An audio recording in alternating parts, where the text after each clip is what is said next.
KG మాంసం ఇది. ఏ? దీంట్లోకి కేజీకి ఇది అసలు కారం లేని కారం అనమాట. అందుకని 4 చెంచాలు పడుద్ది.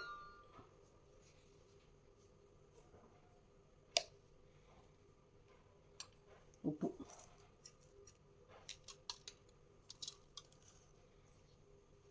గరం మసాలా,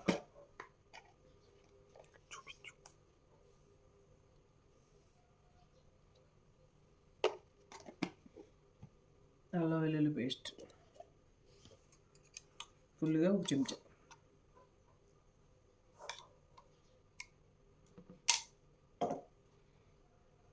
నిమ్మకాయ కూడా పిండుకొని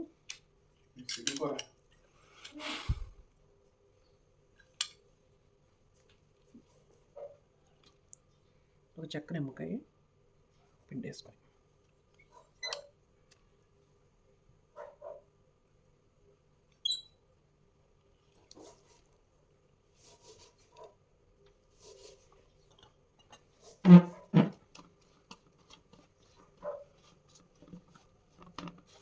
దాన్ని కలుపుకొని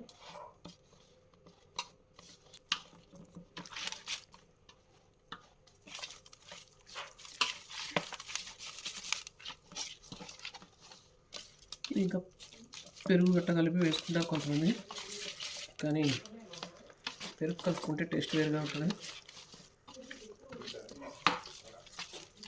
నాకు పెరుగు అంటే అంత ఇష్టం ఉండదు. కొంచెం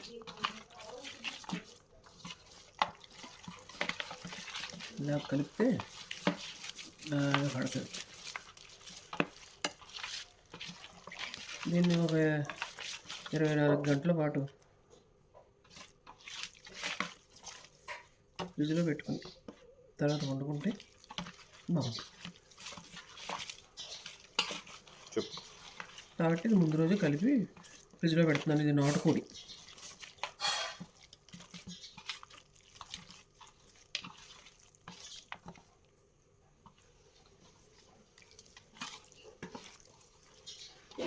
ఇది 24 గంటల తర్వాత వండుకుంటే బాగుంటుంది, టేస్ట్గా ఉంటుంది. మాంసం రెడీ చేస్తున్నాను కూర కోసం. ఇందులోకి సరిపడే కేజీ మాంసం అది, దానికి 4 చెంచాలు కారం కేజీకి, కొంచెం ఉప్పు, గరం మసాలా ఇవన్నీ వేసి కలిపేసి ఫ్రిడ్జ్లో పెట్టుకుంటే ఒక 12 గంటలు బాగుంటుంది. ఇవిగో తీసి ఇప్పుడు కూర వండుతాను. తీసాను, పాన్లో వేసుకుని ఒక 12 నుంచి 15 విజిల్లు వస్తే కానీ ఉడకదు. ఎందుకంటే ఇది నాటుకోడి కదా, అందుకని ఒక 12 విజిల్లు పైనే కానీ తక్కువ వస్తే అని మళ్ళీ పెట్టుకోవాల్సి ఉంటుంది కూర. కొంచెం అవి కొద్దిగా ములిగిలా నీళ్ళు పోసుకుని పెట్టేయడమే.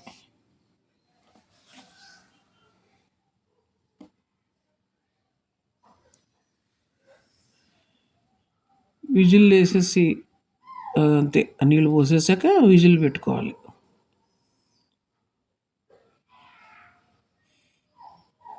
పొయ్యి మీద పెట్టుకుంటే ఒకసారి పైకి కిందకి అలా కలిపేసుకొని గ్యాస్ మీద పెట్టుకుంటే మీకు 10 నుంచి 12 విజిల్ తక్కువ వేయించుకుంటే మాత్రం గట్టిగా ఉంటుంది మాంసం. కూరకు కావాల్సినవి అనమాట: ఉల్లిపాయలు 4 చిన్న ఉల్లిపాయలు, 4 పచ్చిమిరపకాయలు, 2 టమాటాలు చిన్నవి, ఇవి ముక్కలు కోసుకుని చిన్నగానే పక్కన పెట్టుకోండి కూర కోసం. గ్యాస్ పై అంటించుకొని పాన్ పెట్టుకుని అందులో కొద్దిగా ఆయిల్ పోసుకోవాలి. ఆయిల్ వేడెక్కేదాకా కొంచెం వెయిట్ చేసి, నూనె వేసాం కదా, ముందు కొద్దిగా పసుపు వేసాను. పసుపు వేసాక ఉల్లిపాయలు, పచ్చిమిరపకాయలు, టమాటా ఇవి వేసేసి కాసేపు వేగనివ్వడమే, దోరగా వేపుకోవడం. అప్పుడు పాన్లో పెట్టినటువంటి కర్రీని కూడా ఇందులో పోసుకుందాం. ఒక 2 నిమిషాలు వేగనిద్దాం. అంతే, అలా బాగా వేగనిచ్చి కొంచెం సాల్ట్ కూడా వేసుకుంటే ఈ ఉల్లిపాయలకి సరిపడా బాగా వేగుతుంది.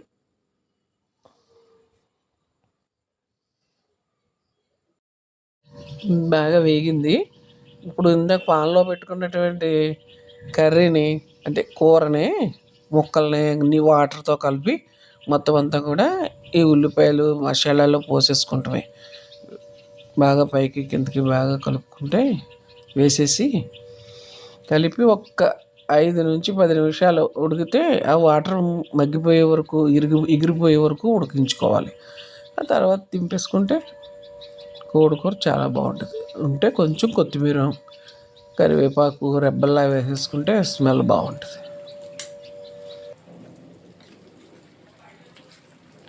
అంతే గుమగుమలాడే చికెన్ కర్రీ రెడీ అయిపోయింది.